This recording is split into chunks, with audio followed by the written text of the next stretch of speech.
Calibrate.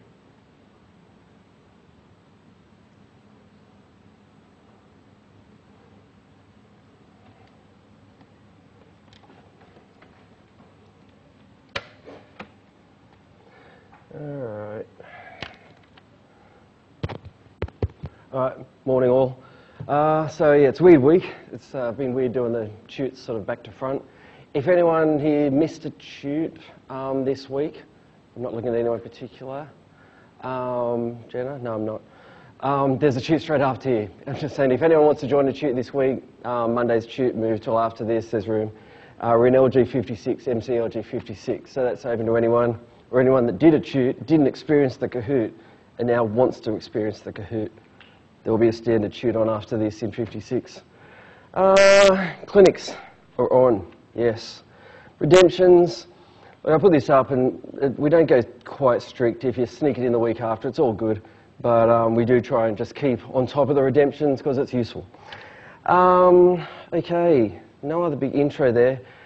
Throughout this, I've chucked some useful stats or some meaningful stats about the mid-semester, about the quizzes. But overall, okay. So we're starting stats. We've got 2 weeks of stats, and stats will be hard to avoid in uni. No matter what direction you go, stats is hard to avoid, and for a long time I've hated stats. And I'm actually starting to do some stats, advanced stats, and I'm starting to go, it's not that bad. And I'm seeing a really big use. Uni's just really pushing for research. And no matter what direction you go in uni, they're going to have you reading papers that talks about, the significant difference between this, and the mean of this, and the standard deviation of this. And I found it's a really good thing. We're clearly looking at the very basics, but we want to come out of this, hopefully we already understand most of what mean is, but really come out with a clear understanding of standard deviation. So it's just, because it's really a common sense thing. It just sounds horrendous, the formula looks horrendous, but we want to fix some things up. But firstly, just some definitions. When we talk about data, it's nothing too complex. It's just if I run an experiment or if I just do a survey, I'm collecting data. If I asked everyone in here what their name was, I'm collecting data. Everyone what their shoe size was, data. If I then turn that data into something in some info, some graphs, some conclusions, an average, that's stats. So all stats is getting a stack of numbers and converting it into something useful. There's four main areas of stats. Designing studies, surveys and experiments. Some of you will have done that, I think, in Sem 1 in the sciences. Remember they were doing some grids and some surveys, stuff like that. Collecting data, okay, could just be a survey monkey. I mean, again, if I asked everyone their name, I'm collecting data. Presenting and analysing data, your graphs, you're working out what it's saying, interpreting the results. We're going to look at this. We're not going to make graphs. We're going to prepare graphs. Look at graphs that are prepared. We're going to understand how they're made, but we're not going to be drawing graphs. We're not getting protractors. We're not doing all of that. We're just look at a graph, understand it, interpret some results. Mode, mean, median, range, standard deviation. A bit of histogram stuff. Next week we'll go on with this and look at z-scores and normal curves, which actually are really nice. Even before I got this newfound like of stats, z-scores and normal curves are still nice. So we're going to start off just types of data. It doesn't appear on this week's worksheet, but this week's worksheet starts out saying, hey, this doesn't cover everything. This is one of the main things I was getting at. It's not on the worksheet, but it's still relevant content. What types of data we have. And there's a little flow chart. It'll be up here in a sec. It's already in your books. And if you've got that flow chart, if you understand what that means, that's all this is about. What types of data. Now, firstly, there is population data and sample data. If I did a survey of all of you and then said, of all of your heights, and then said the average height of people in this room was 176 centimetres, that would be population data because I have everyone in this room and I'm only talking about this room. But if I got the average of your heights at 172 centimetres, whatever I said, and said, hence, the average height of New Step students is 172, well, that was only sample data. I only took a sample of New Step students and then talked about the whole group. So population is just when you've got all the data, and sample is when you've only got some of the data. Nearly everything's sample data. If I do any survey of people in Newcastle and then say, people in Newcastle think this, well, it's got to be sample. Unless I ask every single person in Newcastle, it's a sample. Population data is more like what banks might do. The average amount of money people have in a bank. Well, they've got every bit of data. It's not a bit of it, they've got every single, because it's on the computer. So, in this lecture, we don't care so much about, we don't care about the sample at the moment. We're just going to talk population data. Next week we'll say why is there a slight difference. Don't care this week. Now in the types of data, there's qualitative data, which think qualitative as in quality. It's a word that describes it, like dog. If I was collecting data and said, everyone just give me your favourite animal type. Someone said dog, elephant, pig and all that. Okay, qualitative. It's just a word describing the type of data. So there's an example, dog, cat, bird, cat, all of that. I could get all of this data and it's qualitative. I could put that into a table. That's called a frequency distribution table. We'll get a bit more used to this. And here's like, okay, 28 people. That's a frequency column, that's a score column. X just represents the score column. Whatever data you're talking about, we just call it X. 28 people said cat, 42 said dog, 12 said bird, and so on. So that's qualitative sort of data. Then there's quantitative, which is easier to recognize. You're clearly talking about a quantity. So quantitative data is just numbers. Numbers that could be measurements of heights, ages, whatever. It's something that was measured or counted. Okay, so it's a numerical answer. Qualitative is a description. Quantitative is a number. And we put that into a frequency table too. And that's just saying 13 people said 4 or got 4, whatever we were talking about. 22 got 5. So qualitative is when you describe it. Quantitative is when you have measured it. Within qualitative, there's nominal and ordinal. Now, nominal just means there's no natural order to whatever categories you got. Ordinal means there is a natural order. Now, ignore alphabetical order, because if we included alphabetical order, we could say every single word thing is ordinal. Of course, we can put any words into alphabetical order.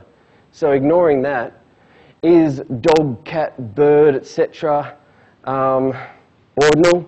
No, it's nominal. Again, ignoring alphabetical order. Unless I said something like, put these in order of size, okay, that's different. But there's no natural order. It's like if I did hair colour. There's no natural order of red, brown, black, blue, and all that. But you could, once again, you could debate that. You could say, well, what about light brown, medium brown, dark brown, black? Okay. Stats has grey areas. Any questions you get from us on this in a test is going to be black and white, okay? It's going to be very obvious that, not ambiguous. Okay, so here, there's no natural order to the types of animals, but small, medium, large, that's ordinal. There's a natural order to writing small, medium, large. Within the quantitative, the two types of categories we've got are discrete and continuous. Discrete just means there's a set number, or a discrete number of answers you can give. Maybe the answers have to be whole numbers. Maybe the question was, how many fish do you own? And you don't give half numbers. You just say, I've got 12, 13, I've got 2, 0. It doesn't mean they have to be whole numbers. There's just only a certain number of categories you can give. It's like, say, we were doing shoe sizes, and there were halves involved. Well, that's still discrete. I can't give you the answer 1.43782. They're not a continuous set of results. There's only certain answers that make sense. As opposed to continuous, where you can give any answer and, possible. As in, if I said, what is your height? That's continuous. You could be really, really accurate. If I said, what's your height in centimetres? Then I'm making it discrete. But if I just asked for your height, you could give me all sorts of accuracies. If I was doing a survey on the width of desks, yeah, that's continuous. I could get all sorts of results. There's not only a certain category I can get. So that's our types of data, and that's it. We'll worry about sample and population next week. That's all we care about this week, because there's different things we can do with different types of data. Now, firstly, qualitative data. If the data you've collected are descriptions, basically normally words, well, what kind of pet do you have? So we call it a frequency distribution table. We're just saying, how was the frequency distributed? How many of each thing did we have? Okay, so we can present it in a table. But of course, stats, we're heading to graphs. Most of this is about graphs. And there's all different sorts of graphs. There's a lot more than that. They're just really standard types.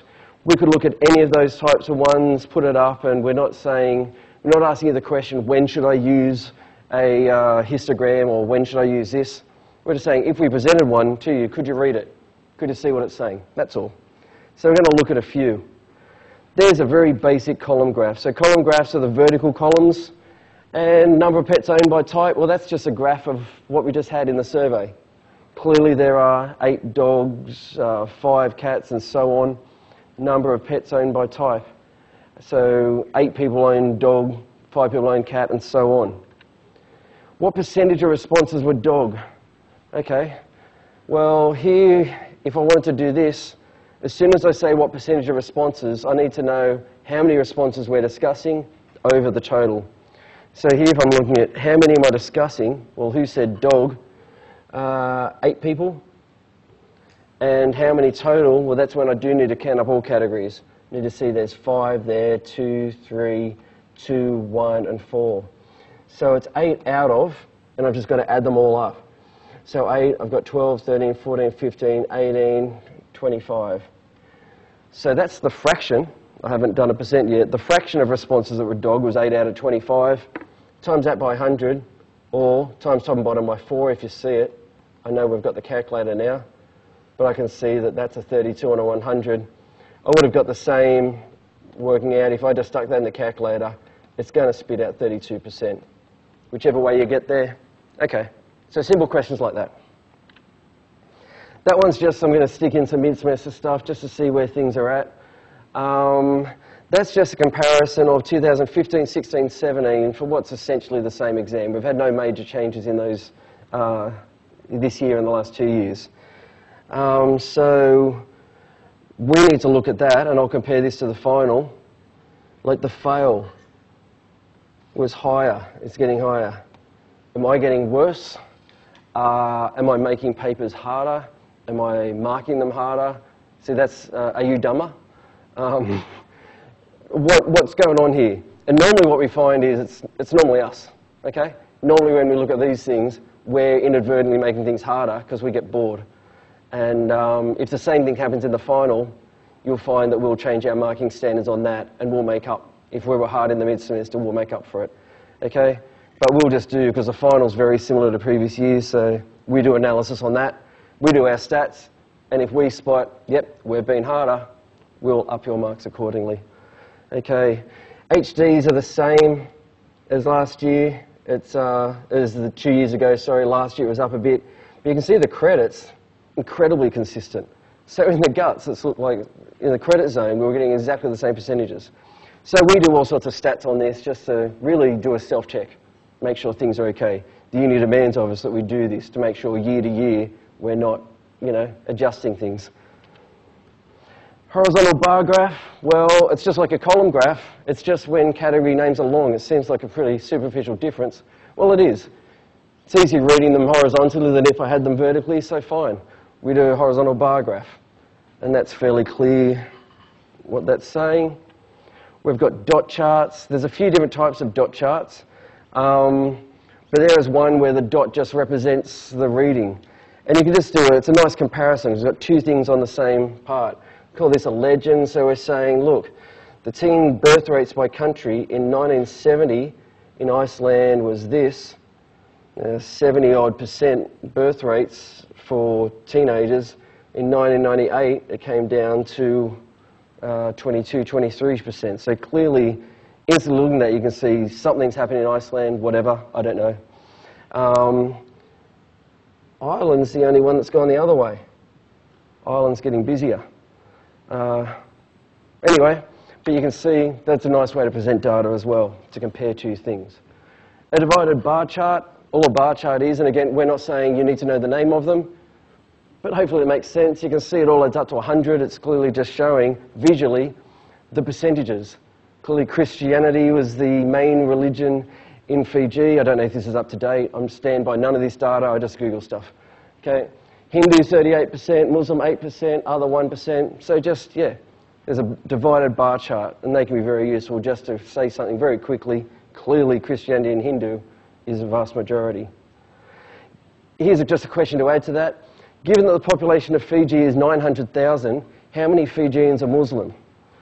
So this is definitely going to come up with us, and this is just a throwback to, well, clearly there's 8% is Muslim, there's 900,000 people in Fiji, so I've got to find 8% of 900,000. Hopefully it's not too much of a stretch of the memory, but 8%, I'll just write in words, of 900,000 is what I'm trying to find. And look, the main way I do it is 8 per century, 8 per 100, of is a times. Someone else might do 0.08 times 900,000, whatever your method is, all good. But if I've got my 8 divided by 100 times 900,000, gives me 72,000. All right, so yes, we can find percentages of a total amount. What else? A pictograph. It's still just basically a column graph. It's just what newspapers normally use. They're trying to make things more visually appealing. But clearly that is just a column graph where it's columns that represent the heights, and we've just got different months that was done in. Now they can be done very poorly as well. There's a misleading example. You see these in newspapers all the time when they're trying to say something, trying to exaggerate something.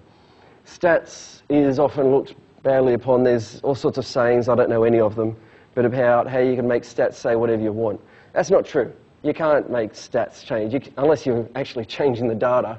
You can't quite do that, but you can definitely use it and present it in different ways to make things look more extreme, to get a little bit sensational about it. And that's one of them. Whatever A and B is, A is 1 and B is 3. So B is 3 times what 1 is. But look at that picture. That's more than 3 times bigger picture than that other picture is. Look at it like that. Visually, there's like 9 little fellas, there's 9 A's in B. So we're okay factually. You're comparing 1 versus 3. Visually, to my eyes, it looks like 1 versus 9. If they wanted to do a pictograph, sure, do it that way. That's accurate. 1 versus 3, that's very clear. But I'll do that if I want it to be dodgy and sensationalize something. Again, we're not going into, what's wrong with this graph. We're just looking at a general overview of stats. Pie charts is a nice 3D one, whether it's 3D or not. You'll see whether you've tutored this week or not that, yeah, we go through a pie chart problem in the worksheet. And whereas I said we're not going to construct them, we still need to know how it was constructed. We still need to be able to work out that, look, if it's 360 degrees in a complete circle, how many degrees would I have to make for each category? So I've stuck a question on here. How many degrees of the circle does the refrigeration segment occupy? So refrigeration is 8%. So it's like what we did before with the Fiji population. It's just I need to find 8% of something else, and I just have to know, assume knowledge, that there's 360 degrees to play with in total in a circle. So I'm trying to find what is 8% of 360 degrees. That'll tell me how many degrees I should use. So we've got a 0.08 times a 360, give me a 28.8 degrees. If we can do that, if that makes sense, fantastic. Pie chart's looking good. A line graph. Again, hopefully it's fairly easy to see. It's talking about rainfall. Okay, Perth has low rainfall in summer, high rainfall in winter, back to low in summer. Newcastle's got variation, but not as much as Perth, and Melbourne's actually pretty consistent all year through. Which is the wettest month for Newcastle? Well, I've just got to make sure I'm reading it right. Don't read wettest as driest. Don't do these opposite things. It can be easier to just read a question and not really read it. Read a question you were studying and then think, oh, it's the same thing. No, slow down. The wettest month for Newcastle, fine. Newcastle's blue. It's just the peak of blues. And it doesn't want the millimetres, it just wants March. Wettest month for Newcastle, clearly here. Yep, it's March. Done. This is another one just chucking in of a line graph. Another thing a line graph can do is just join a stack of dots. And that's our mid-semester results, or that's every student for the last 3 years, including us. And you'll see they're actually similar at both ends. We went a lot better at the bottom end. In the middle, not quite so. It came back in the credit zone. Here, we got back and we're right on top here. But this is the zone that, well, I'll probably stick this back into the normal lecture because I don't think I'm exactly talking to everybody today. You're the special ones, the good ones, but, oh shit, people are listening to this at home. And everyone listening, no one's listening to it, who am I kidding? About 3 people watched the lecture that I posted. Oh, thank you. Chantal said she wanted to come and see us. We want to come. Thank you. Okay, so anyway, there's another comparison. While I'm at it, there's another one I've stuck in there because I think this is interesting. This is the one I will bring up next week because a lot of people will be unhappy with the mid-semester results. This, it doesn't look like, but this is inspiration. That is looking at last year's 127. What happened in 2016? Every dot there is one student, and that's one student's mid-semester versus their final. So let's look at this dot here. This dot here is a person that got 40-something, 42-ish in their mid-sem, and then got 24 in their final. Why did I pick that dot? That dot's not the inspirational one. That person gave up and stopped coming. What that line is if everyone got exactly the same in the mid-sem and the final, they'd sit on that line. Okay? So what I'm interested in is firstly, 66%, 2/3 of the students improved their mark from the mid-sem. So if you didn't like the mid-sem, 2/3 of people last year, improved their mark. And this is the zone I want to look at. Failed mid-semester but passed final. Everyone under halfway here failed the mid-semester exam. Again, this was 2016. Everyone here failed, but then passed the final. Look, they got 40% in the mid-sem, 82-ish in the final, 35-ish in the mid-sem, 65-ish in the final. There's plenty of people here who'll do better, okay? And again, I won't be addressing the right people at the moment, but I'll get on the recording. Please go to the tutes. The main low marks are people that aren't attending the tutes. So you can see there, if you didn't like your mid-sem result, it's well recoverable. 50% for a final exam is huge. Radar chart. These look unusual, but they're becoming very popular. The uni use them all the time. I don't like them, but they're getting used because mainly for cyclic things. This is just saying, okay, it's average monthly temperature. It's in degrees Fahrenheit, so it's not as relatable to us. But it's showing that, okay, in January, Sydney has a higher temperature, then Bermuda, and Memphis is low. But you can see that Sydney gets cooler here. There's very little variation in Sydney, but you can see Memphis gets really cold, then gets really hot. And it's a way to just see the cyclic changes, seasonal changes. I've stuck one on here that is one of the uni outputs from Sem 1 from you guys, or anyone that's doing 126. This is one of the things they do after you fill in the student feedback on course. They have all these things from, dislike to strongly like, from 1 to 5. And these are the results they come out as. And you see we did well in Sem 1 in most areas. We were out here in good results. And then the next one was a school, which means all of New Step and Open Foundation. And then the uni results, the average of all uni results was in here. So in general, you can say that uni got these results, our enabling programs got better, and maths did a little bit better than that. Anyway, we've got an example later that includes one of those radar charts. So I've just got some examples that are already in the books, and just the main things with here is when we're interpreting these, just reading it carefully, that's it. These are really nice questions if you just don't assume what it says. How many female employees were there in 1994? Well, females is the light pink, 1994 is here, so I'm zeroing in on this. Okay, I'll check again, 94 females, yep, all good. 100, we can see. I mean, that's not the intention of these graphs. These graphs aren't intended to just give you, make you look up numbers. We're just testing you understand it.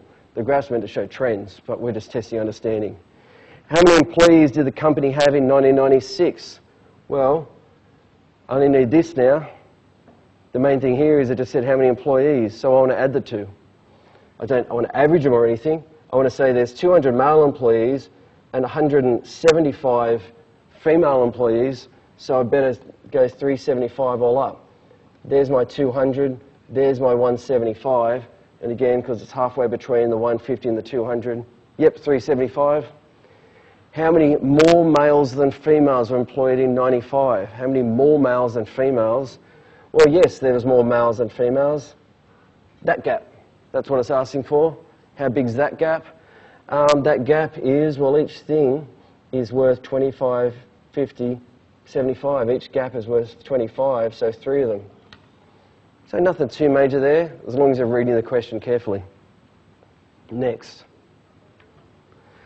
All right, Tasmanian apple production. We've got all different types of apples. The main trap here, which would catch the majority or many people, is in the legend. It shows the units. Here, if I'm looking, if I had a chart that went to 500, we're not talking about 500 apples. We're talking about 500,000 cartons of apples. So just read all the info that's around there, and this just tells you what year and how many thousand cartons of apples we're talking. So for which varieties was there an increase in production from 95 to 96? That's from light pink to dark pink. Was there an increase? Light pink to dark, nope, decrease. Yes, increase, nope, nope. Yes, increase, nope, nope, nope. So I can see 3 ones there that have an increase. Which varieties was there an increase? In Golden Delicious, in Red Fuji, and in just the others combined. They showed an increase. You're not the worst person, William. Not the worst person. What you said in there, no, no. In which variety was there the biggest decrease? Okay, the biggest decrease, I reckon it's going to be that initial one. I mean, it's got to be. Look at that. From light pink to dark pink being a decrease, it's definitely that. It didn't ask me what it was, just in which variety. Definitely Red Delicious. And how many Granny Smith apples were produced in 95? That's where this comes into it. 95's light pink. Granny Smith is there. Zeroing in on that. I've got to do a bit of an estimation here. That's going to happen. We're going to have some slight different answers, sometimes reading from graphs. If that's 500, 1, 2, 3, 4, 500, so 100, 200, 300, I reckon about 220. But remember, it's not just 220, it's 220,000 cartons because of that. All right, it didn't trap me in anything. Next, a radar chart. Okay, we can see definitely the overall feel of that is good. It shows Melbourne being consistent compared to Sydney. Before, Sydney was consistent against some really varied ones, but Melbourne is very, very consistent. What's the average rainfall in January for Melbourne? Well, average rainfall, January, Melbourne. Melbourne is blue, January is here. It's that point there. Now, these can be annoying to read, but that 140 is talking about this line all around here, and that naught is talking about the very centre, that 20, it's like here, the scale, it's like the peaks of these things. So if I'm talking about that blue mark there, 40 is here, 60 is there, so it's about 44, 43, 44. So, oh, sorry, that's 40, that's 60, so that's 50, it's about 45-ish. Okay, what's the average rainfall in January for Melbourne? And it's not 45 elephants, it's 45, it must say somewhere, crap. No, it does, it says there that it's in millimetres. So I give it its units. It was in millimetres, wasn't it? Yes, yes it was. What's the driest month of the year in Sydney? Okay, fine, just the one closest to the centre for Sydney, which is the red. How close do we get? That's looking good. Is there anything closer than that? Absolutely not. That's the closest. It looks halfway between those. We go around. It's halfway between the 80 line and the 60 line, about 70. Oh, no, it just says what's the driest month? September. Didn't ask me for the number. It was definitely September. Okay, again, I'll just check driest, lowest rainfall. I've got everything right. September. Yep. Okay. Now, this is like the worksheet. We won't have to construct these things, as I said. but we might have to work out, you know, how many degrees and all that sort of stuff. So here's a survey of uni students' transport to uni. I surveyed a small group, I didn't, but 6 people said car, 4 motorbike, 2 bike, and so on. So let's just look at how many students I asked initially. Let's fill this in. 10, 15, 16, 17, 18 people in total. Then it says fraction, as in what were the fraction of people I surveyed that said car? Well, 6 out of 18. I'm not going to bother to simplify it, 4 out of 18. If it said, give us a percent, yeah, I would have times it by 100, but nothing wrong with an unsimplified fraction, 2 out of 18, 1 out of 18. And all of those fractions, of course, they'll add up to 18 out of 18, which is 1. Fractions should all add up to 1 if it's everything that can happen. And then the degrees of the circle, the only thing I've got to remember there is that there is 360 degrees in a circle. So that's 6/18 of 360, 4/18 of 360, 2/18 of 360, and so on. So 6/18 of 360 will end up just timesing it by 20. So that'll be 120 degrees. I'll do 4 on 18 times 360 would give me 80 degrees, 40 degrees, 60 degrees, 40 degrees, and 20 degrees. I'll just check that. Adds up to 200, 360. Yep, so that was just fraction times 360. And then the bit that we don't have to do is, okay, so then I'd get the car, I'd give that 120 degrees. I'll give the motorbike 80, give the bike 40, the train 60, the bus 40, and walking 20. And yeah, how to make a pie chart.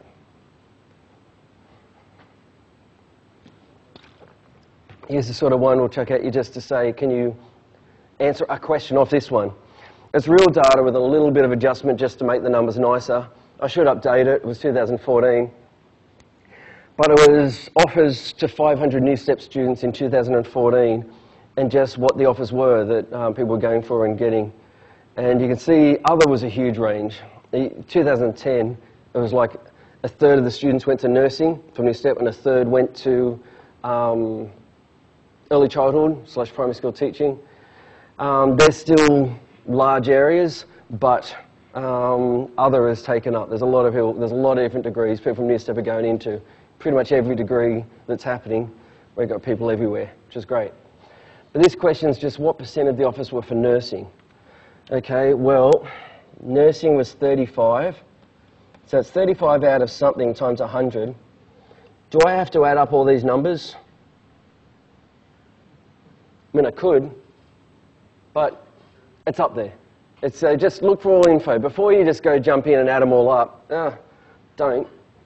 It's right there. Okay, so a 35 on 5, well, that's a 70 on 1,000. Is that right? That's not right. Oh, okay, yeah, nursing was only 7% that year. I'm dead in the number, 35. Yeah, okay. In that year it was. So 7% went to nursing. Okay, we're nearly done with the graphs. I hope. Oh, okay. The next bit is, okay, it's a little bit more interactive because all of that was graphs for quantitative data, for qualitative data, sorry, when they were word categories and, you know, fairly predictable stuff. Now quantitative data, some of it's the same, like here's another type of dot plot for quantitative data, which means our answers were numbers. And there's one of these on the worksheet this week, and all this says is, look, here were some temperatures maybe recorded, maybe peak temperatures over a few days. One day it was 36, there were 2 37s, 4 38s, 2 39s, and a 42. We start to deal with this a bit. We're going to end up calling these histograms, and we see sorts of trends like, oh, it did that sort of thing. It had a peak here, and other things might have a peak here, and then a peak here, and we start to see general trends of data. That one's pretty simple. But we need to now look at frequency histograms and polygons.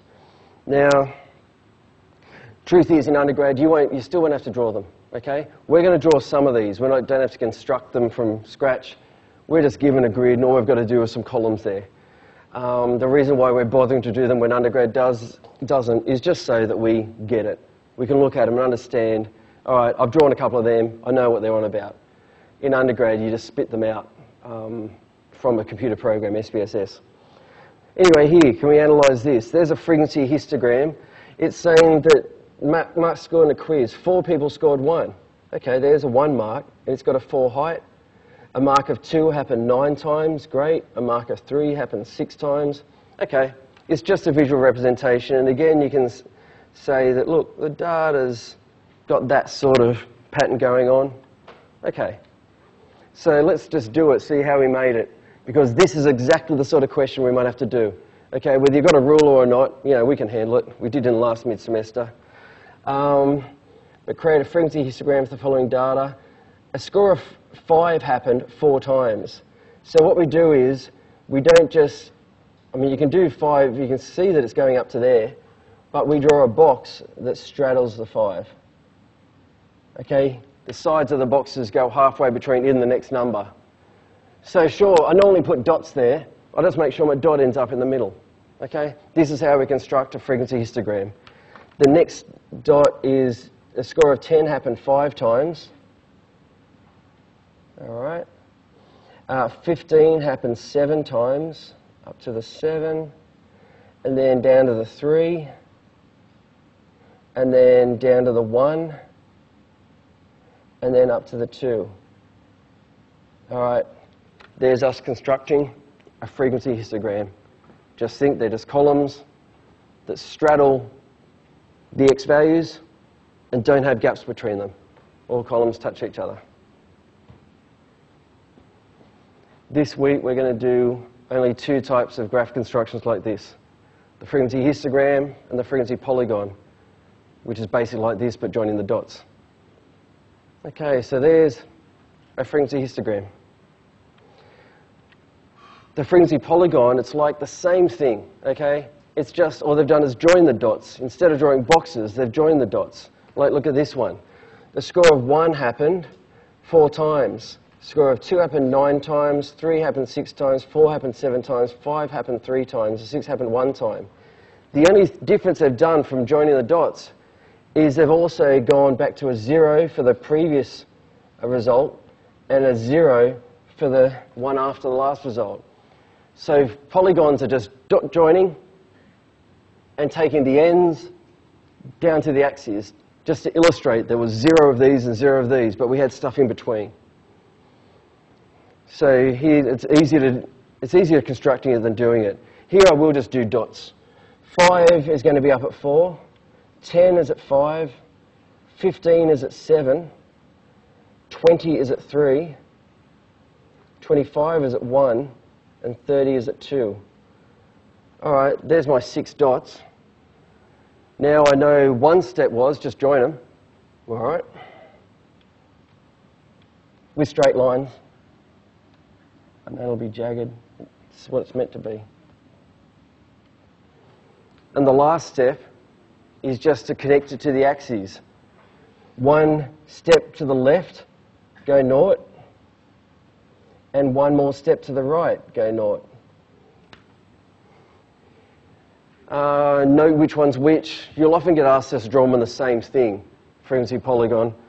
Like, that's, if this question might say create a frequency polygon and a histogram for this data, well, I'd say, well, there's my polygon, and maybe I'll do that's changed.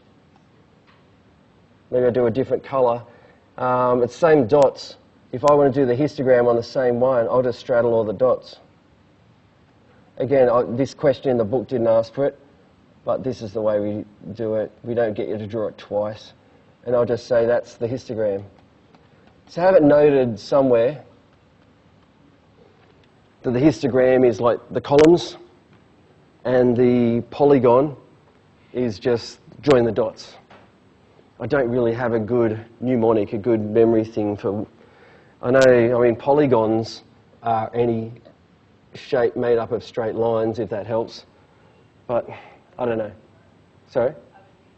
Okay, so that's what a polygon is. So polygon is the joining of dots. If that helps, great. But anyway, histograms are the columns, In history, they made columns. The Romans made columns.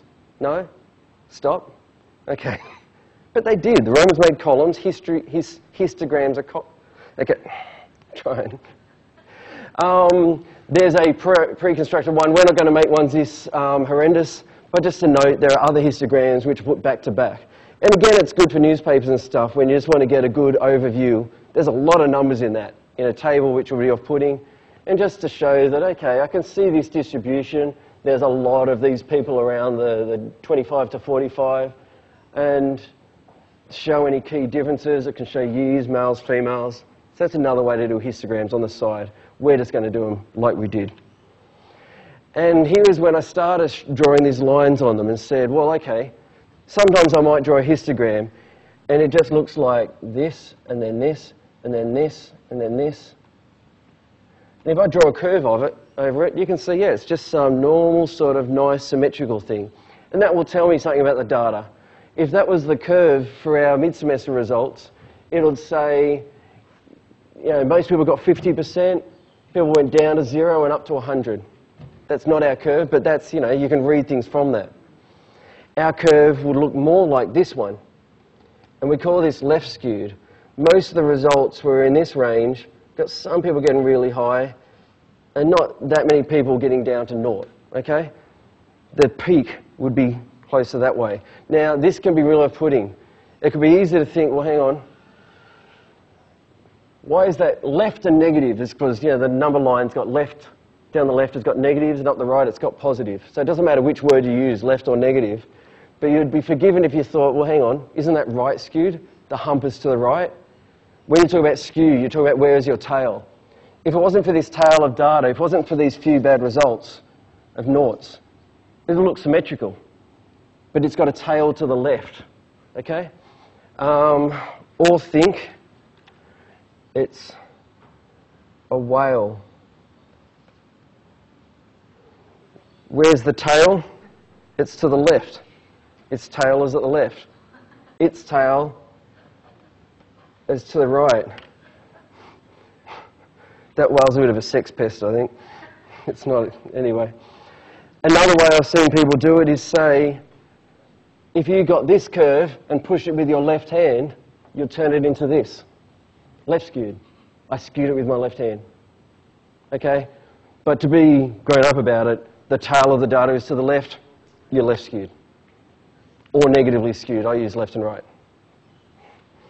Okay, so there's the other type. There's only two types of things we talk about. If we ever asked you to describe the frequency distribution, we'll just say, look, is it symmetrical or left or right skewed? And it'll be very obvious.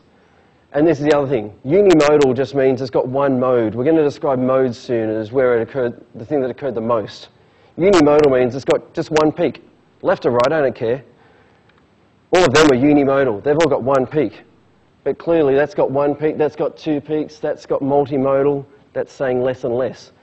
A lot of data will be unimodal, but we'll also get a lot of data that's bimodal. We're going, a lot of people got this, and a lot of people got this, what's going on? And so that'll be of interest to us statistically. So left skewed, right skewed, symmetrical, unimodal, bimodal, or maybe multimodal. Here's the distributions that SPSS chucked out for all of our quizzes. Sort of maybe of interest. That's every student's results chucked in to give us a distribution. So like quiz A1 is the first one here.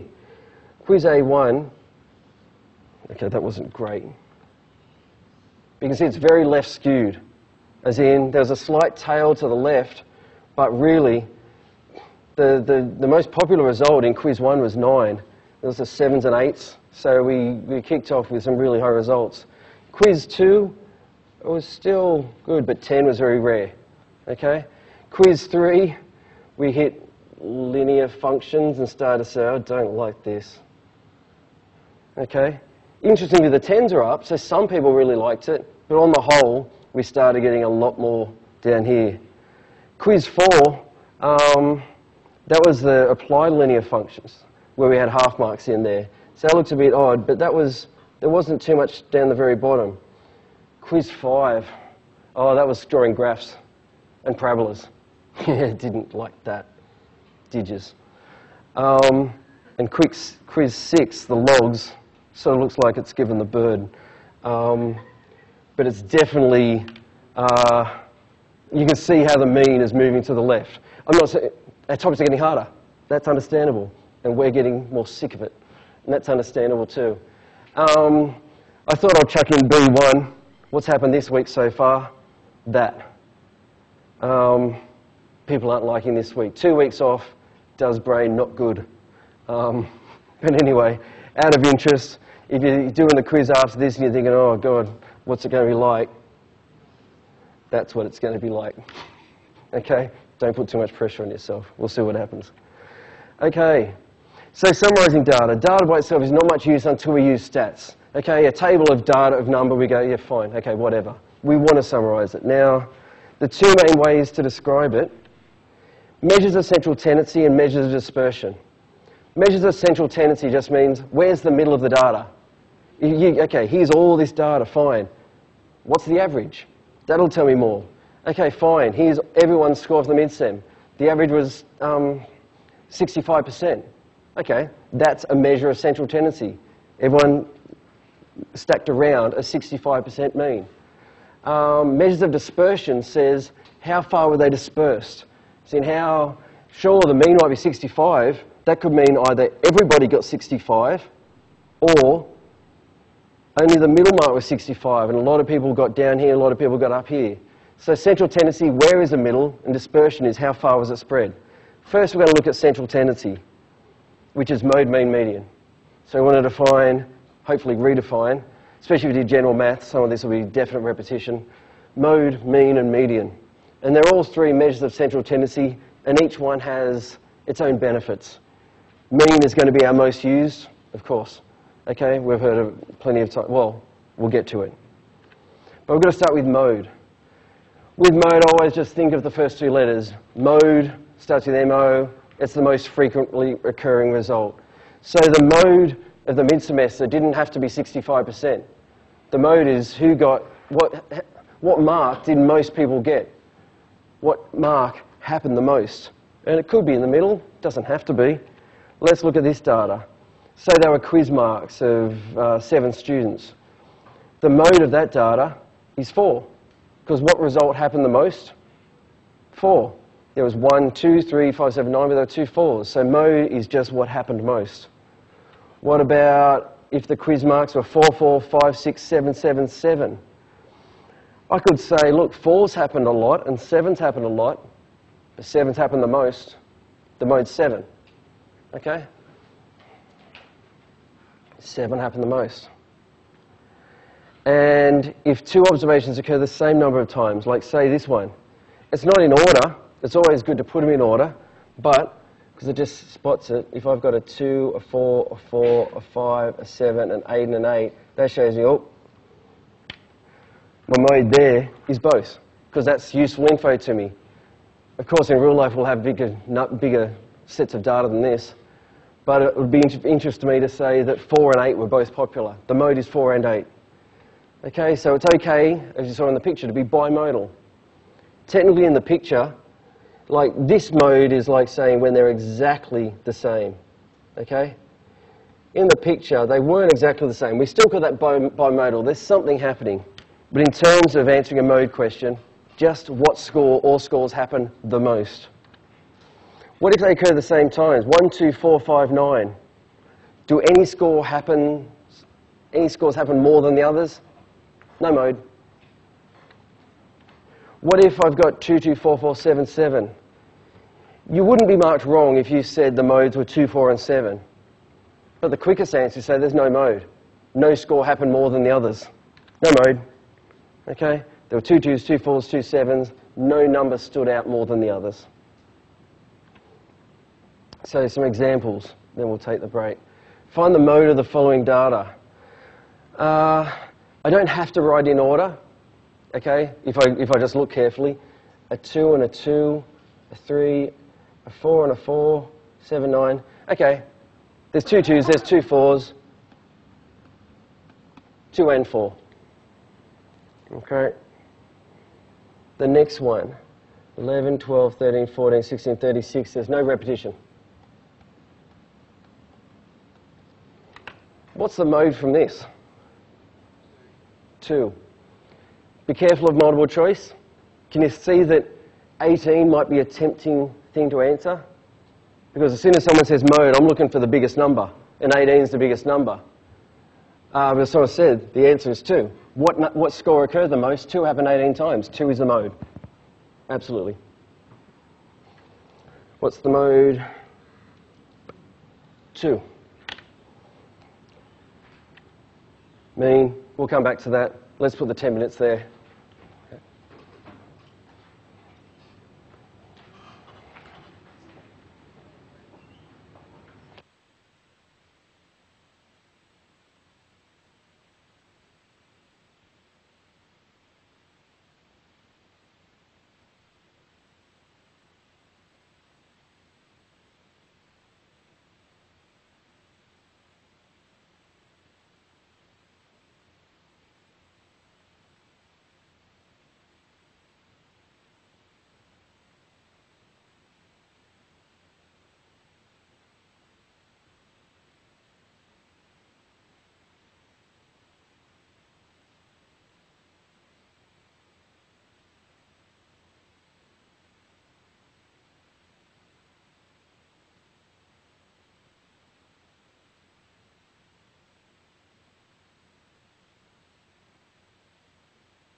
some initial value. This one's fine. Okay. I did that last year. Yeah, true.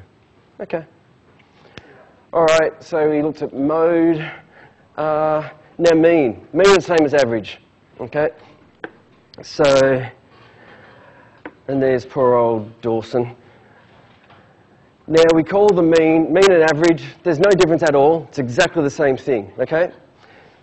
Now represented by, we call that X bar. Seems a weird thing to say. An X with a bar on top of it, we actually just say X bar. It's just terminology for average. X represents the scores, and the bar on the top means if you found the mean of the scores, okay? But if I was going, when I talk about that, I'm going to just say, and if we find X bar, okay, same thing. The most commonly used measure of central tendency, absolutely. We mean or average for every word you use, it's everywhere. And we sum all the observations, in other words, the average of some numbers, sum them, divide them by how many you had, okay?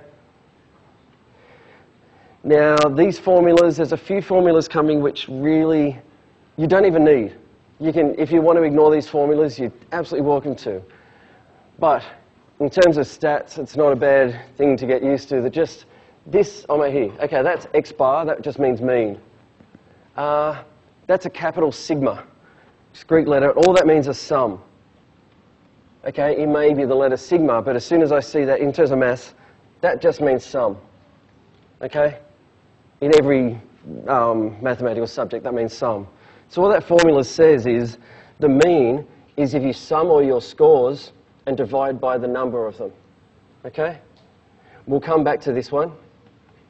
I'll put it there, but we'll come back to it when we explain what an F is later. So the sum of scores over the number of scores, if you don't want to use that formula, just want to use this, I think we probably already know that anyway. But don't get put off by sum of X over how many scores you've got. So if I was finding the mean of this data, all I would do is say the mean is sum them all up and divide by how many you've got. They sum to 21, there's 7 scores, mean of 3. It is nice to just check that that answer makes sense. It's easy to make a typo. Like if I said equals, if I screwed up and did this quickly and said, okay, my mean's 7, I would hope to look at that data and go, the average of them isn't 7. The average can't be bigger than all of them. The average has got to be somewhere in the middle. So just have a quick check to see that it makes sense. Like with this one, they're not in order, but clearly I want my answer to be something teenish, you know, 20 at the most. It's got a 36 in it, but add them all up. 102 divided by 6, 17. Yeah, I'm totally happy with that. If it was 104, I wouldn't be. Okay, so just a rough look at it to go, 17 makes sense. Okay. Now this is where that F, we're going to explain where that F comes from. It just comes from, we looked at this before. Now this one's already been filled in. We'll fill our own in a sec. But this we saw before. And this was a frequency distribution table saying 5 people got 0, 13 people got 1, 18 people got 2. So a score column and a frequency column. If I wanted to find the mean of all that data, I could do it manually and say, well, I've got 5 noughts, so I've got to add 0 plus 0 plus 0 plus 0 plus 0, plus 13 ones, is 1 plus 1 plus 1 lots of times, plus lots of 2s, plus lots of 3s, and that's going to take me ages, okay? The quicker way to do it is just make an fx column, because it says there are no 5s, and fx literally means f times x. What's 5 times 0? 0. What's 13 times 1? 13. What's 18 times 2? 36. The direction doesn't matter. You can just go left, right if you want. 3 10s is 30. 4 3s is 12. 5 1s is 5. And all that does is all of this for me. The sum of the fx column is 96. That's the sum of all the scores. And note with this, it would be tempting to think, well, I've got 1, 2, 3, 4, 5, 6 scores, and divided by 6. But that's not true. I don't have 6 scores. I've got 5 of these, 13 of these, 18 of these. I've got 50 scores. So the n of scores, the number of scores. So if you've got an F column, it's not just adding up 0, 1, 2, 3, 4, 5 and dividing by 6. You've got to sum the fx column and divide by the sum of the f column. So that's what that formula was before. It said that the mean was equal to the sum of the fx column over the sum of the f column. Again, you don't need to know this. If the table makes sense, and you know that, well, that number 96 goes on top of that number 50, don't need the formula if it makes sense. The sum in the fx column gives me the sum of all the scores, and like, so formula, optional, but it's 96 on 50, which is 1.92.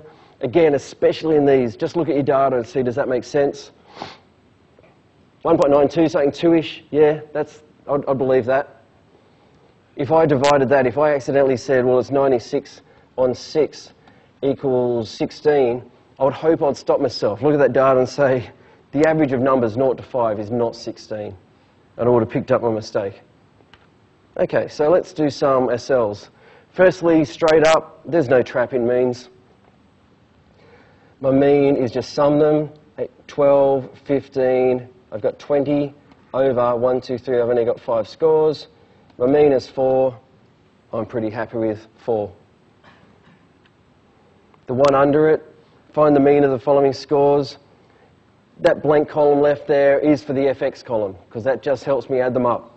Even whether, normally I think I title it in exams, and often I'll put a little dot there. We don't use it as times, but dot in maths means times. It doesn't matter. It's the FX column. So 1 by 4, 2 by 9, 3 by 6, 4 by 7, and 5 by 2. Okay, so remember all of that did was help me add them up. So I'll just add them up. So I've got 36, 40, 50, 68, 78. Okay, I'll just check that. 38, 48, 58, 64, was it 60? No, 78. And how many scores have I got? Well, I've got 13 plus 6, 19 plus 7, 26. So I've got my 4 and my 18 and my 18 and my 28 and my 10. And that's being divided by a 28. So it's not a pretty answer. I've got my mean is a 78 on a 28 equals, the calculator output is 2.7857, blah, blah, blah. We don't care about that sort of accuracy. 2.8 will do. Okay, 9, 18, 19. Surprised I made it like that. But anyway, 2.8, if you called it 2.79 to 2 dp, choose whatever you want. It doesn't matter. But 2.8 will do. So mean of those scores. And again, go to the data. Does that make sense? 2.8? Yeah, I'm happy with 2.8 in the middle of 1 to 5. Okay. So we've looked at mode. We've looked at mean. And the last one here, median. Now, the median's our third type of central tendency, and it just means what's in the middle. As in, like the median strip in the middle of a road is just right in the middle. Okay, I don't care what the numbers are either side, just stick in the middle there. The data needs to be arranged from smallest to largest, or in any order really, but it needs to be ordered. And it's the middle one. It's the point at which there's the same number of results to the left of it than the right of it. So the following data, first thing I want to do is not just find the middle, I want to put it in order. So if I get that stuff and put it in order, well, I've got a 1, 2, there's 3 3s, 3, 3, and a 4 and a 5. Now, I can walk in the middle, I can do it by getting rid of the ends. Not you, not you, not you. Clearly the median is 3. The very center of this data is 3. Have I got another one there? Okay, let's do this one. It's not in order, so we'll go 11, 12, 13, 14, 16, and a 37. And now if I do the same thing, it's not the ends, it's not those ends. Something interesting thing happens here. If I have an odd number of data like I did in the first one, I end up with, like if I've got 5, I end up with 1 central median. But if I've got an even set of data, I end up with 2 that are slap bang in the middle. And what we do then is just average them, as in find the halfway point between these two. So the halfway point between these two, I don't quote them both, I just say my median is 13.5. Okay? The other way to think of it is I just grabbed them, I added them, and divided by 2. or I just worked out what was halfway between these two numbers. So you can always quote the median of some data, okay? It's either a single number or you're just averaging two numbers. So let's look at some medians. Median of this data, again, the quick answer would be go 2. Not in order, it's going to be 3. Because it's a 2, 2, 3, 6, 7. Don't fall for that trap. Yep, 3's in the middle. This one, it's a 3, 4, 4, 6, 6, 8. 3, 4, 4, 6, 6, 8. The middle of the data is clearly them. So whereas that was my median there, my median here is 5.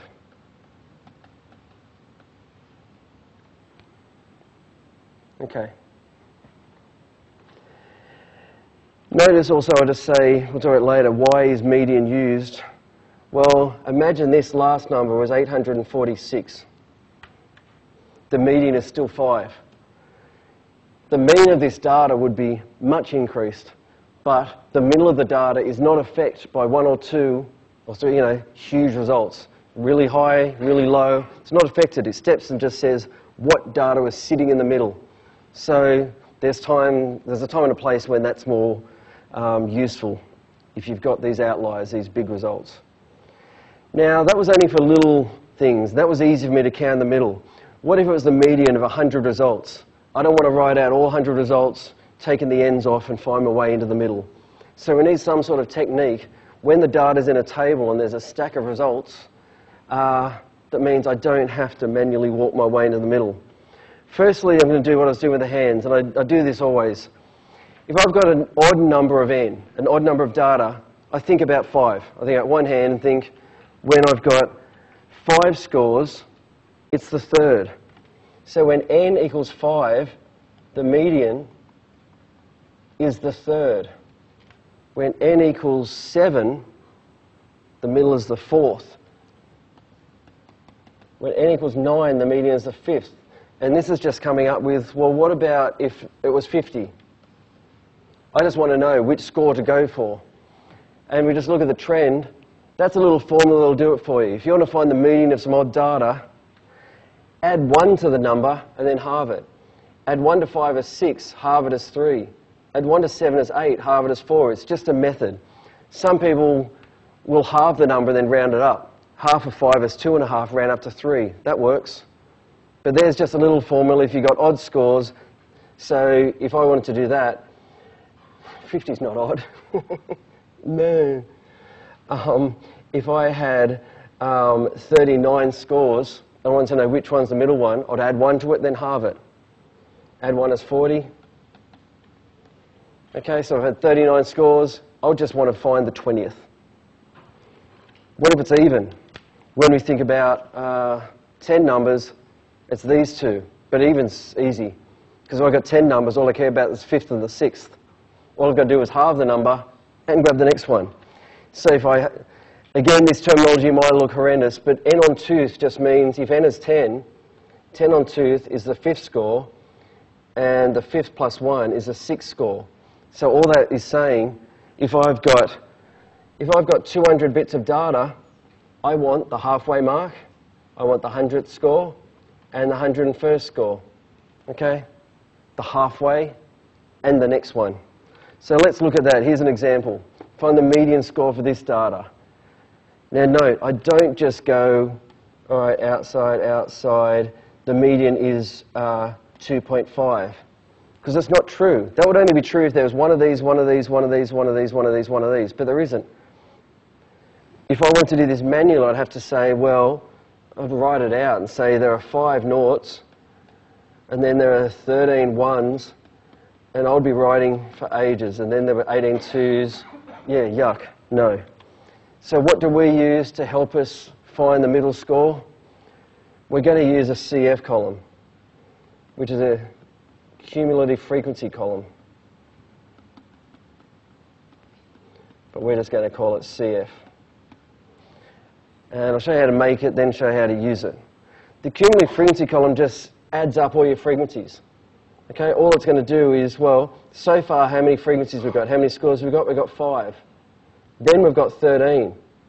So that's that number. The first in the F column and the CF column are always the same. I've got 5 scores plus 13, I've now got 18 scores. Okay? I like added in a zigzag. I've got 18 scores plus another 18 scores is 36 scores. Plus another 10 scores is 46 scores. Plus another 3 is 49. And plus another 1 is 50. This will always happen, unless you made a mistake. The final number you put down the cumulative frequency column will be exactly the same as the sum of your frequencies, because that's telling me what all my scores are up to the 50th. If I look to that, it's telling me my first 5 scores are noughts, and then from the 6th to the 18th scores, they're all 1s. From the 19th to the 36th, they're all 2s. So it tells me where all my scores are. Now, what I want to know is, what score do I care about? If I'm looking at 50, if n equals 50, that's an even number. I want the halfway mark in the next one. Half of 50, I want to know what's the 25th score and the 26th score.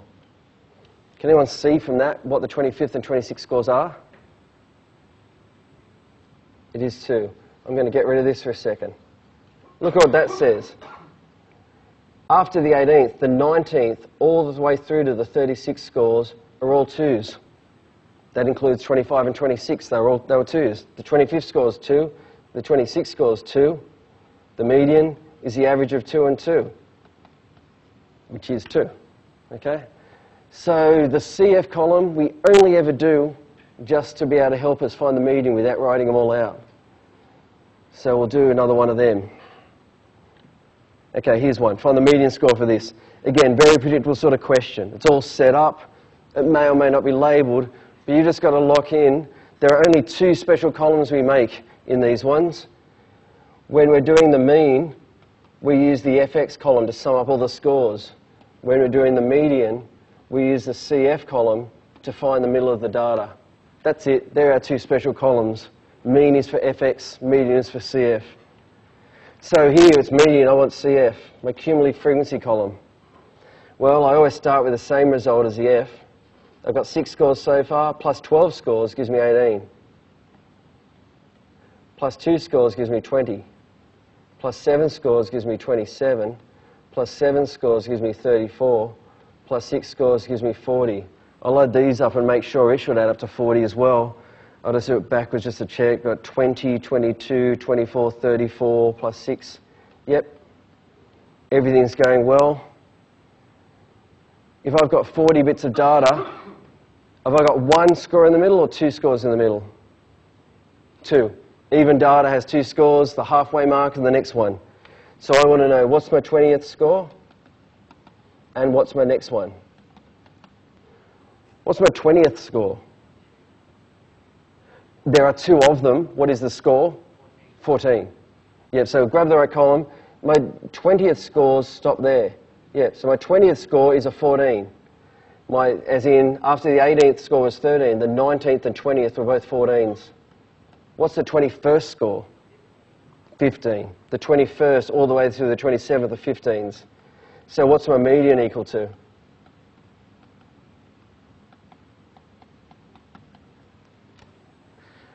So I had to find the halfway point between my 14 and my 15, between my 20th and 21st scores. Careful you don't just average 20 and 21, that wasn't the story. We needed the 20th score, we needed the 21st score, and averaging them gave us our 14.5. That's probably one of the worst things we've got today is just doing that zigzag thing, and hopefully agree it's not too bad. I want to convince you of the same thing of standard deviation, but okay, so we've done FX columns and we've done CF columns. Another one, a median score. Okay, median means CF. A C and an F. I know I've got the same frequency, and then I zigzag down. 4 and 8 is 12.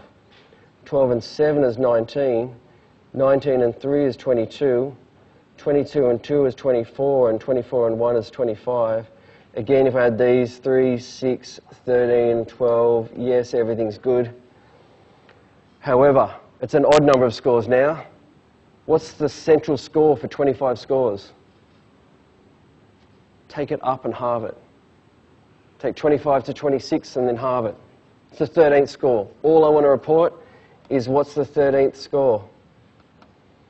Up to the 12th score were 4s. The 13th through the 19th were all 5s. The median was 5. Yep, the 13th score was a 5. Okay.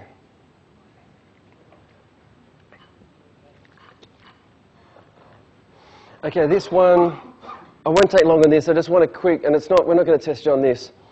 I've just written to page 50 in case we're out of time, but just, why would we use mean? Well, mean is, it's the main one we use. We only use the others when we've got a problem, okay? Especially if we've got evenly distributed data, then the mean takes me right in the middle. Mean is perfect, okay?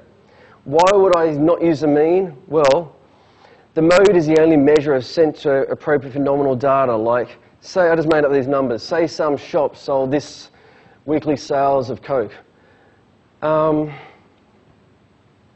Is there still Coke Life? Is that still with us? The green one? Okay. There's no sugar. Is vanilla Coke still with us? Oh, not too bad. Coke Zero's got it. Okay. Okay, I didn't mean it. I'm not starting a debate on Coke changes. But you can see if someone said, what's the mean of that data? I can't find the mean of that data. I could find the mean of these numbers, but I can't find the mean of words. I can find the most popular category. The most popular category was straight Coke, and that would be the useful thing. So if they're word categories, I can't find the mean of words, okay? So mode is the only thing variable there. But also, say quiz results out of 5.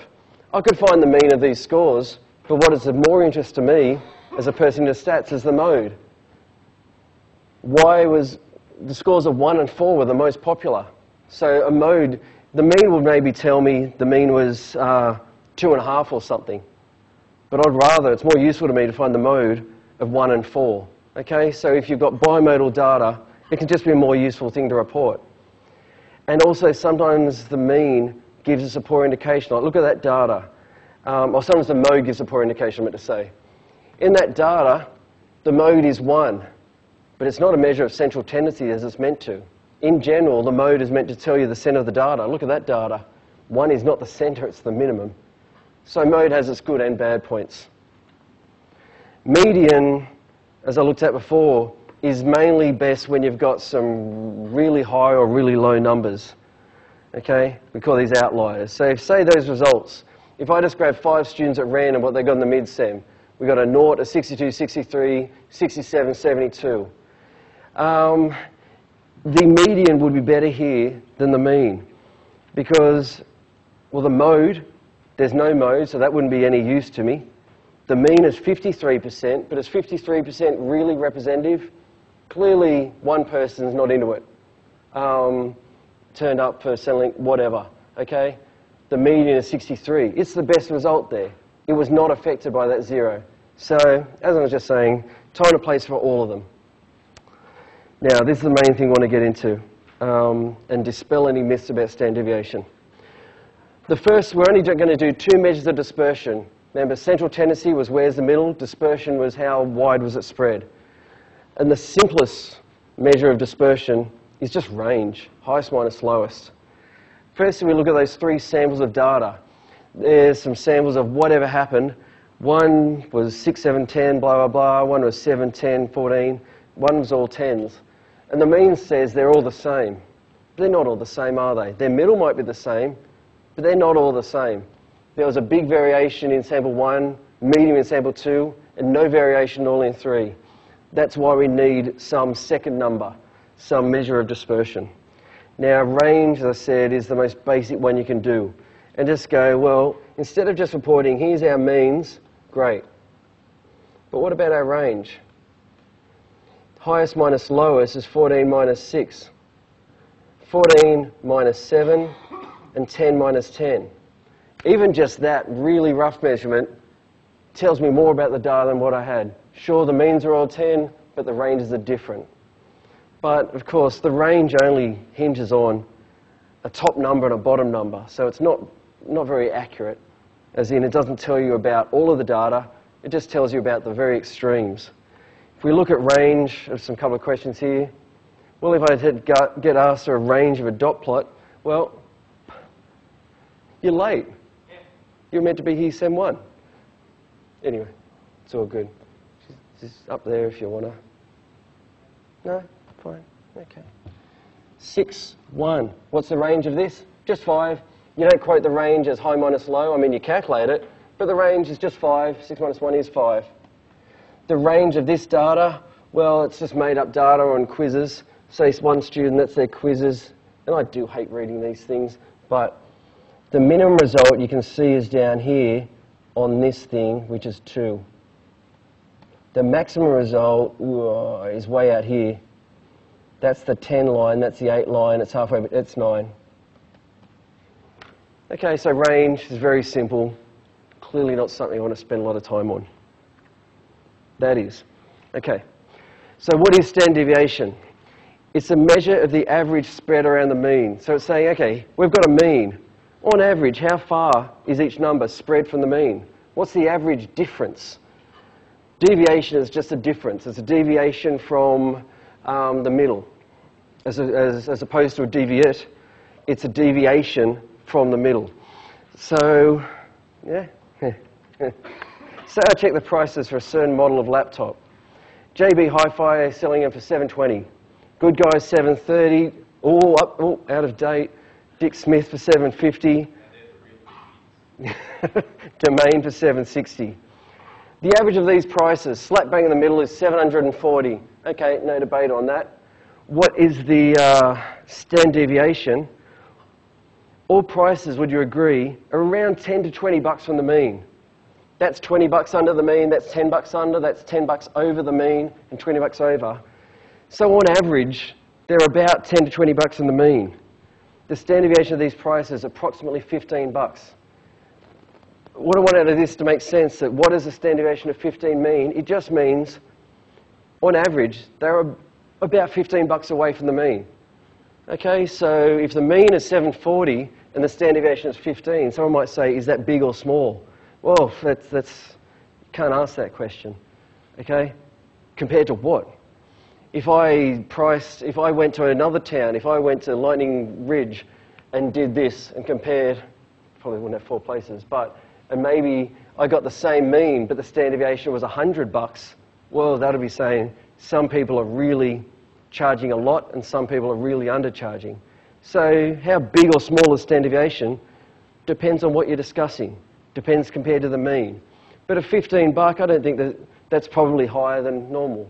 The prices will probably be closer than what I've written there. But that's the concept of standard deviation. What I want to do now, I said it was about 15. Let's look at how standard deviation is accurately calculated. This is what they do, and this is what we'll do. Very small numbers, but it's what we'll do. We just get all our scores. Our scores are a 720, a 730, a 750, and a 760. We calculate the mean. And the mean is this. Now, we already calculated the mean. We said the mean was $740. This column, and we normally label it for you, is just called X minus X bar, which just means get your score and take the mean off it. I'm just trying to find out how far away you were, that shot was, from the mean. Well, 720 minus 740 is minus 20. They were 20 bucks under the mean. 730 minus 740 is minus 10. That store was 10 bucks under. 750 minus 740 is a positive 10. 760 minus 740. So hopefully that's what we'd already sort of done in our head. That was 20 bucks under, 10 bucks under, 10 bucks over, 20 bucks over. That's all the X minus X bar column is, subtracting the mean from each score. But if I was to average them to find the average distance, if I added all of them up and divided by 4, if I added them all up, I get 0. 0 divided by 4 equals 0. Therefore, the average difference from the mean is equal to 0. Garbage. That's not true. What's wrong? The pluses and minuses. That's the issue. If I've got pluses and minuses and they all add up to 0, that's not giving me an accurate distance from the mean. What I want is just positives. Now, the smart thing would be say, well, let's just turn them all into positives. But what was done, a mathematical way to get rid of negatives was to square stuff. Okay? You square any number and you will always get a positive or 0. So the next column is called x minus x bar squared. It's just the same heading as this column. All it's saying is get that column and square it, and it will get rid of all the negatives. Minus 20 times itself is 400. Minus 10 times itself is 100. 10 times itself is 100. You see how this is doing it? They might be squared now, but they're all positive. So what I'm going to do, instead of finding the average of the plus and minuses, I'm going to find the average of this column. How do I find the average of a column? I have some data, I divide them all up, add them all up, divide by 4. They sum up to 1,000. So the first term, which we're not going to do with much, but it's good to know in terms of stats, is the variance. Again, we won't ask you, but the variance is the average of the squared differences. So the average of this, this, and this is the sum of them, which is 1,000 divided by 4. So the average squared difference is 250. So, okay, well, that's something. I don't really want to know the average of the squared differences. I just want to know the average of the differences. Well, how do I undo squared? Square root. The standard deviation, by definition, is the square root of that number we just found, which is square root of 250, which, as I said, was about 15. We've just done it. We just calculated standard deviation 100% accurately. So we found the differences, we squared them, we found the average squared distance, and then we square rooted to bring it back, to get rid of that squaring we did. We introduced the squaring to get rid of the negatives, but we square root to bring it back to the normal size. Filling in these tables is exactly all that needs to be done to calculate standard deviation. Now that formula looks horrid, but all that formula says is the standard deviation formula, and again, it's totally optional, that formula. The standard deviation formula says square root of x minus x bar, well, sum of x minus x bar squared over n. In other words, it's saying the sum of x minus x bar squared is just that. That whole horrible top is just the sum of the x minus x bar squared column. So the formula is just saying it's a square root of 1,000 divided by 4, which is exactly all we did. So we can shortcut some stuff. But yes, it's a square root of that number divided by how many? Every question. Let's do another. If we had some quiz marks, I'm just making some stuff up here. Someone got 6, then 3, then, or they're different students. And then 8, then 6. So all of these marks happen. I want to work out the standard deviation of all these marks. I know they all vary from the mean. And even, let's just guess, the standard deviation of them might be 1 or 2, 1.5. Let's find the mean. Add them all up and divide by 10. The mean is 6. So now let's look on average. How far is everything away from that mean? The first one's nothing away from the mean. 3 below it, 2 above it, nothing away, 1 below, 3 above, nothing, 4 below, 1 above. So that's me just doing it visually. Now let's go back to our table. There's all my scores. All my scores were 6, 3, 8, blah, blah, blah. And my next column was just take the mean off all of them. 6 minus the mean of 6 is 0. 3 minus 6, 8 minus 6, 6 minus 6. These are all the differences. My 0, my minus 3, my 2, 0, 1. Okay. And as we said before, when you sum them up, you get to 0. That's not good. So let's square them all. The next column is just getting all of them and squaring it. 0 squared is still 0. Minus 3 squared becomes plus 9. 2 becomes 4. So I did my differences between the mean and the score. I squared everything to make them positive. And now if I want to know the average of all those numbers, or I can just go straight for the formula, that is the sum of x minus x bar all squared is 44. The number of scores is 1, 2, 3, 4, 5, 6, 7, 8, 9, 10. So I'm square rooting 4.4, which is, will be written under it, 2.1. And I said I expected about 1.5, 2-ish, I don't know, something like that. That makes sense. On average, the scores were about 2 away from the mean. Some less, some more. But hopefully you've got a concept now in your head. Okay, that's a standard deviation. Just to look at the standard deviation in quizzes. If you looked at the topics that I was saying we did and didn't like, and we looked at distributions before. Quiz A1, we said SI and calculators and ratio. People liked that. The standard deviation was only 1.7. On average, people got about 8, and a lot of people got within 1.7 either side. So that's pretty tight. But then you can see the standard deviation on some of the lower quizzes increased.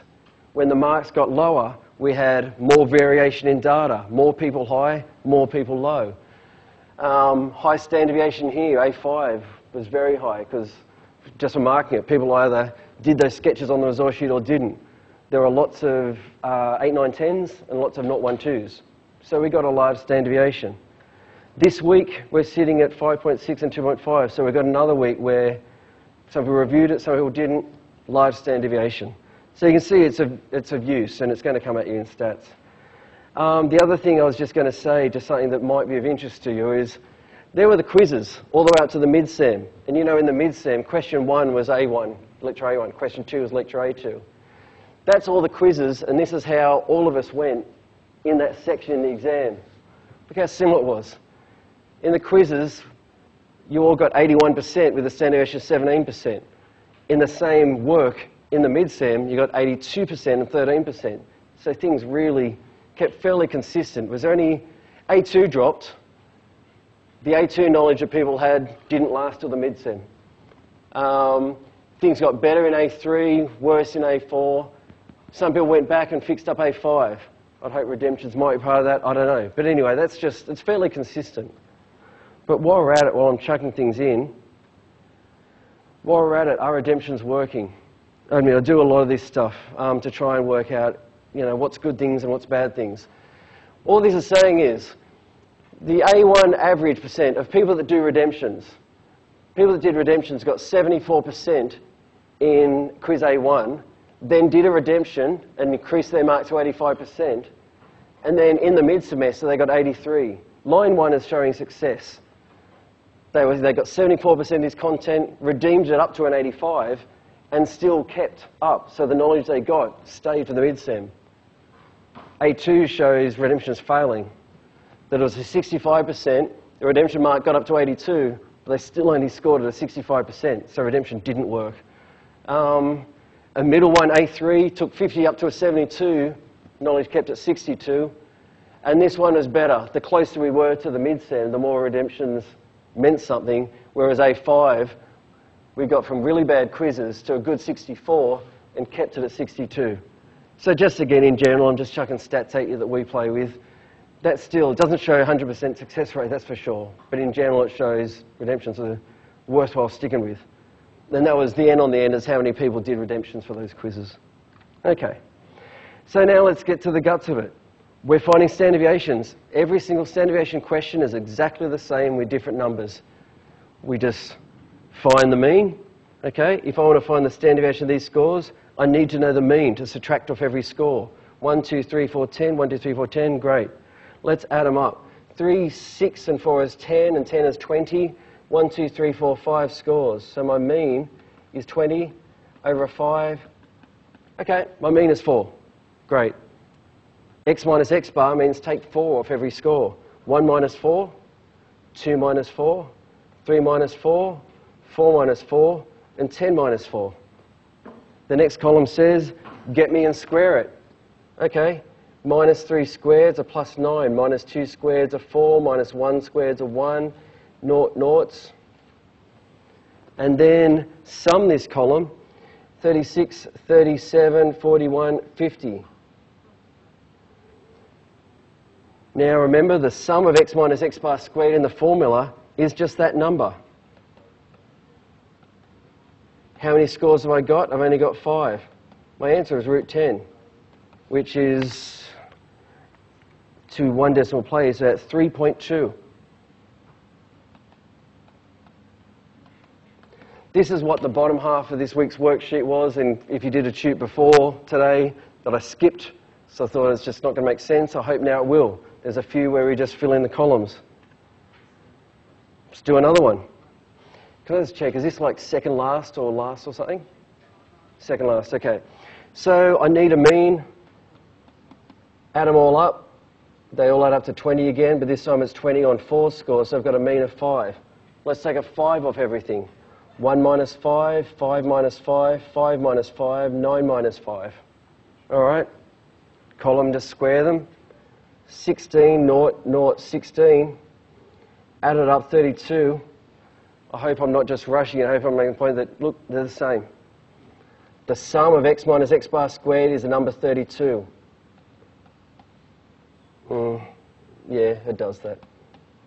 Because root 8 equals 2.8. And again, if I was looking at that, I'd say, yeah, their average is around 5. On average, they're around 2.8 away from it, 3-ish. Yep, that all sounds totally reasonable. And our last one, well, this one's good. Just want to check, have I succeeded or not? Do any of those answers look appropriate? If we're looking at the standard deviation of 2,300, 2,400, 2,600, 2,700, do any of them look like you might be the standard deviation of them? On average, you could approximate the mean. How far are they away from the mean on average? 100, 50? Yeah, I mean, that's the only reasonable one there. The mean would be about 2,500, or not about, it would be. We've got 200 under, 100 above, 200 above. It's going to be around 150 mark. I think it's 158. The exact answer is 158, but you know, just that estimate. So some of these standard deviation questions you won't have to do. If you understand what we're talking about, you won't even have to do the calc. Only one answer may make sense. Okay? And the last one, there is just no difference here. What's my mean? 9 and 7 is 16, 26, 38, 40 over 1, 2, 3, 4, 5, 6, 7, 8. So I've got a 5 mean again. Let's take 5 off everything. Minus 3, minus 1, minus 1, minus 1, 0, 0, 2, 4. Taking 5 off everything.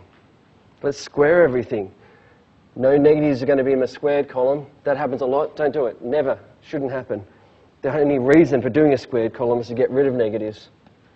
0, 0, 4, 16. And then if I add them up, I've got 20, 21, 32. And that is the sum of my x minus x bar squared. So I've got 32 square root, and I've only got 8 scores. That could go straight at the calc, but 32 and 8 is 4. Oh, I don't need the calc. This one's a really pretty one. My averaged, my standard deviation, or average difference, same thing as 2. Makes sense? Standard deviation's going okay? All right. Mental note. Use it all now next week's quiz. Okay. Cheers for coming. Craig, how are you? Good?